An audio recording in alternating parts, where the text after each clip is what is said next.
तर एका दुर्घटनेच्या संदर्भातली बातमी आहे। रत्नागिरीतील लोटे एमआयडीसी मध्ये भीषण दुर्घटना घडली आहे। विनती ऑर्गॅनिक कंपनीमध्ये भीषण स्फोट झाला। दुर्घटनेमध्ये एक कामगार गंभीर जखमी झालाय। या स्फोटाचं कारण मात्र अद्यापपर्यंत कळू शकलेलं नाहीये, कारण अस्पष्ट आहे। मात्र ही मोठी दुर्घटना घडली। विनती ऑर्गॅनिक कंपनीमध्ये स्फोट झाला, एक कामगार यामध्ये जखमी झाल्याचं कळतंय।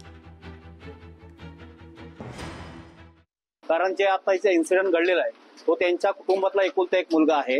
पुन्हा ज्यांची मुलगी सुरेश कांबळे यांची जी मुलगी दिलेली आहे त्यांचा तो एकुलता एक जावई आहे आणि ह्या दोन्ही कुटुंबावरती जे दुःख सावट पसरलेलं आहे त्या दृष्टीने आम्ही कंपनीशी चर्चा केली आणि कंपनीने सुद्धा सकारात्मक दृष्टिकोन ठेवून त्या दोन्ही कुटुंबांना मदत होईल अशा दृष्टीने त्यांनी आम्हाला आश्वस्त केलेलं आहे आणि त्यांनी जे आम्हाला आश्वस्त केलं त्यावरती आम्ही सगळे गावातले आणि पंचक्रोशीचे सगळे लोक आम्ही समाधानी आहोत।